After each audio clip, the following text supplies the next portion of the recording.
Shakkiin amanuu keenya. Shakkiin humna teenya. Shakkiin dandeettii teenyaati. Kufaatiin eenyu? Gaafuma dura jalqabne, gaafuma dura waan takka jalqabne, gaafuma dura barnoota jalqabne, gaafuma dura daldala jalqabne, gaafuma dura bultii jalqabne, yookaan gaafuma dura jiruuf jireenya kana jalqabne.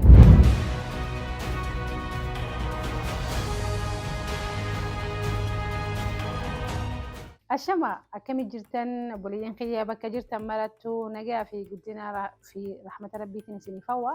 Egaa akkuma beekamu chaanaalli kun chaanaala beekumsaa fi muuxannoo fi gahoomsa adda addaa irraa argattanii jeetiin amanaa. Egaa keessattuu daldalaa fi daldalaat walitti qabatee jechuudha. Egaa akkuma beekamu herreeduun keenya jiruu teenya jijjiiruu, jiruu teenya fooyyessuu, jiruu teenya takaleessarraa har'aan tana jiruu bareedduu jiraatu, jiruu teenya taarraarraa boru jiruu bareedduu jiraatuudhaaf yeroo hedduu hawwinaa, cinqabnaa, dhimmamnaa, yaada adda addaatiif of course even viidiyoo kanaa wanni ilaaluutti jirtaniif waan jiruu teessan kaleessarraa fooyyessuu barbaaddaniif. Duba jiruu teenya akka nuti fooyyessine maaltu hudhaa nutti tahaa jira? Maaliif bifan barbaaduu fi haalan barbaaduun saniin saffisan barbaadu saniin guddachuu dadhabe jettee yoo kan na gaafatu taate deebisaan tiyya takka. Saniifuu viidiyoo kana guutuu isaa nama isaa, luka isaa akka harkattuuf haga maayyitti ilaaluu hin irraanfatin. So maali wanni akka ati hin milkooyne gufuu sitti ta'utti jiru, hudhaa sitti ta'utti jiru. Ni yaaltaa, ni laffaataa, ni dhimmamtaa, ni cinqamtaa. Yeroo hedduu waa'ee jijjiirama kan keetiitii fi milkii tanteetii yoo ni jira jiran karaa milkii jira jiran yeroo hedduu ni yaaltaati. Irra deddeebitanii warreen gaafii tana na gaafattaniif viidiyoo kana dalagaa jira. Saniifuu ani nin dalagaa, nin yaalaa, nin utaalaa, nin ceehaa, nin bahaa, dhagaaniin hin kaasne hin jiru olii gadi ammoo bifan barbaachisan milkii bira gahaa hin jiru warreen jettanii fi deebisaan kuni wanni guddoon hudhaa sitti ta'utti jiru yookaan immoo of duratti akka ati hin tarkaanfanne si godhutti jiru utubaa sitti ta'utti jiru kaduraa shakkii. Shakkii jechuun maal jechuudha? Shakkii jechuun dhuftee mee dhaabbadhu siin shakkaa jettee ati hin shakkitu. Karaa deemuudhaa deemtu san daldala jalqabdee san yoonii fi amantaadhaan ittiin deemne shakkaa jirta jechuudha. Dhiiroo karaan kun bakka nan barbaade san na geessaahi. Dhiiroo akka nan barbaade sanitti galiinaaf kennaahi. Dhiiroo bakka tabban bahuu barbaadu sanii fi galman gahuu barbaadu san bira naan gaa'ee karaan kun. Irra hedduun keenya baay'ee wanni barnoota kararratti murruuf shakkii kararratti nu mursiisa. Maaliif jennaan akka barnoonni kun bakka ati barbaadde san si gahu yookaan si geessu hin amantu ni shakkita. Daldala jalqabna. Daldala adda addaa namoonni adda addaa yookaan nama milkaa'ee guni fi arkine yookaan nama milkaa'ee guni fi dhageenye miidhaan itti galla. Miidhi sun karaa dheeraa sin oofu. Maaliif jennaan jidduutti gaafii sammuun tanteessi gaafattuutu jira. Gaafii saniif deebisaa haa kennuu dandeessu yoonii fi amantee itti deemte qofa. Shakkiin jiraatee taanan shakkiin imala kan kee hudhaa sitti taati. Maaliif namni shakku tarkaanfachuu hin danda'u? Namni shakku waan isin ajaa'ibsa. Bultiin hedduun tadii gamte shakkiin malee dhugumaan waan qabatamaan harkaa qabuu ni miti. Waahilummaan hedduu tadii gamte shakkiin. Daldalli hedduun diigame shakkiin. Waahillan kaleessa gamtaan hojjanna jedhanii karaa jalqaban ifaa bilisatti qabatamaan akkana na godhe akkas na godheen hin jirtu. Mee usaatuma oguu isaan ta'anii haasayan dhaggeeffadha. Warra daldala bareedaa waliin jalqabee osoo deemutti jiru daldalli isaanii sun harkaa dhaabbate. Hedduu isaanii shakkiitu karaa dhaabe. Maaliif jennaan dalagummaan samiinuu yookaan imallummaan kamiinuu amanuun jalqaba malee shakkiin hin jalqabu. Daldaluma kan kee ham keessa seenteeti osooni fi hin daldalle, osooni fi hin cinqamne, osooni fi hin buune, osooni fi hin baane, osoo rakkoon si mudanne, osooni fi hudhaan adda addaa si mudanne kan si milkaa'u hin jiru.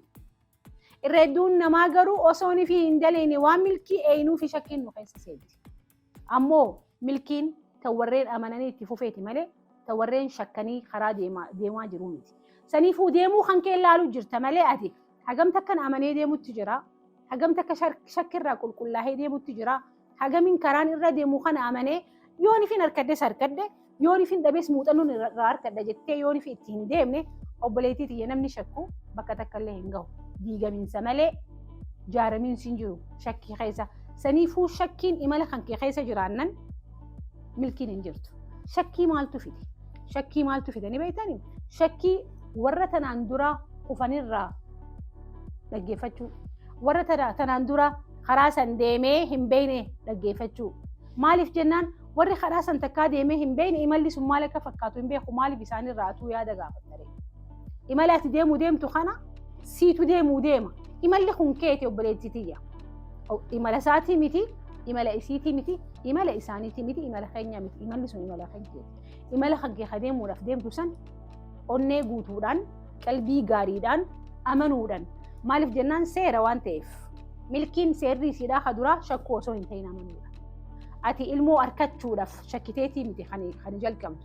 Rabbiin naa kenna jettee amanteetu jalqabda malee. Ati karaarra deemtu kanarratti rabbiin nama inni sii baasu yookaan wakiila inni karaarratti sii godhu beekteetii miti kamanaa baate. Ammoo rabbiin wakiila mataa isaa sii kaaye. Saniifuu seerri milkiidhaa shakkuu dhabuudha malee shakkaadhaa wal shakkaadhaa bultiin hin taatu.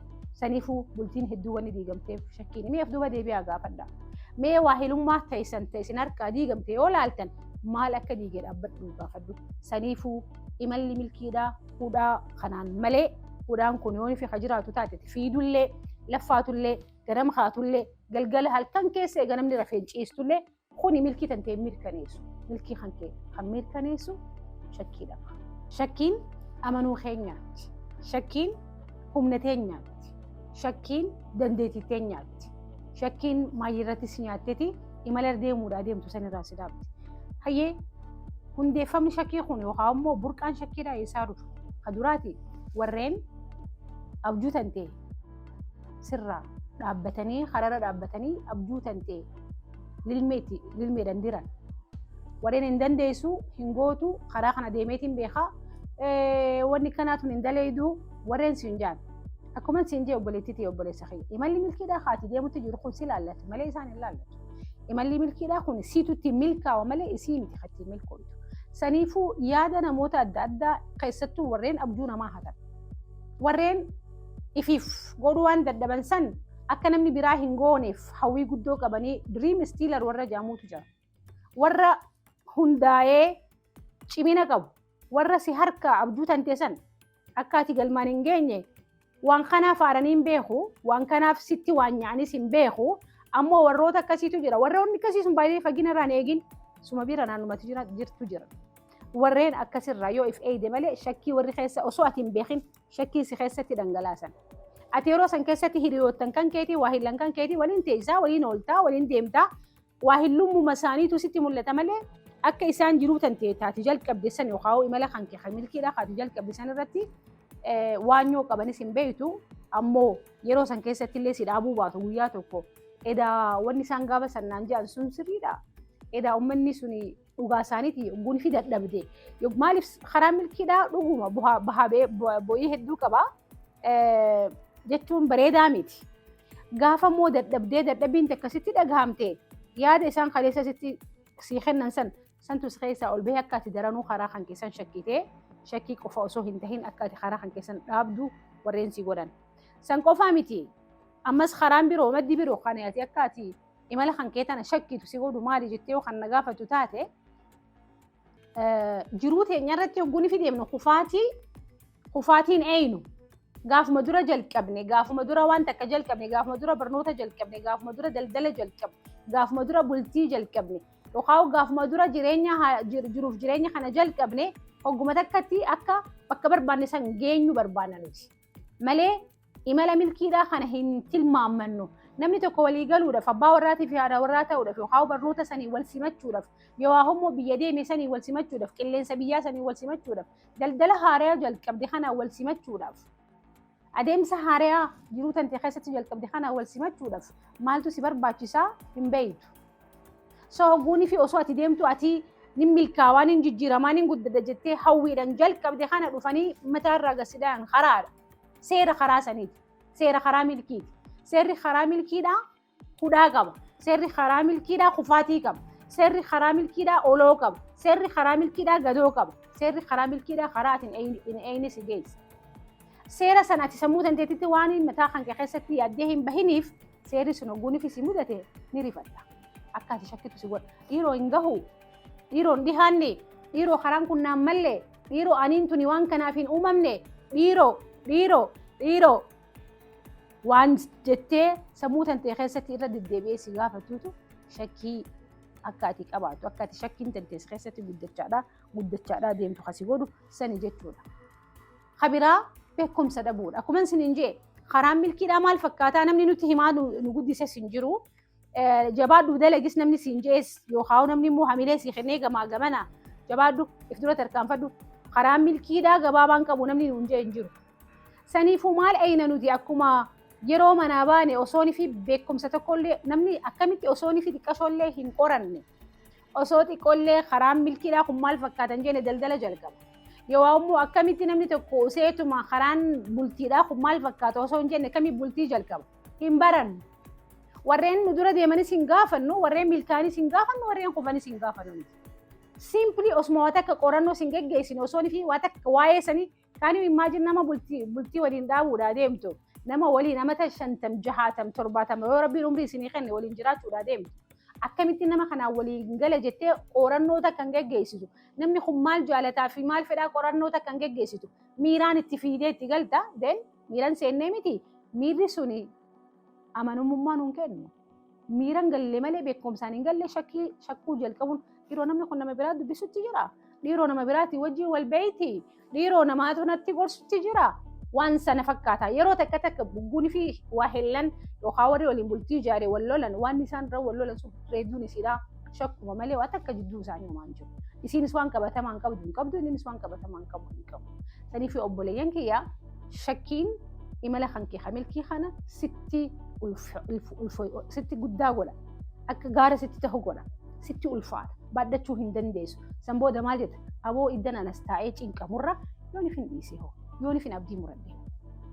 Abdii muradde afaan hin jettu beekte yoon dhiisee hoo. Dhiisuu jechuun baay'ee abdii murachuu jechuudha afaan biraati. Saniifuu beekumsaanii waan jalqabuu qabda. Beekumsaan yoo waan takka jalqabde beekumsaan jalqabde waan taate yoo dhaabuu deemtellee beekumsaan hin dhaabu jettee ifitti himta. Beekumsa santu akka ati dhaabdullee si godha. Yoo dhaabdellee ittiin sheenutu beekumsaan dhaabde waan ta'eef.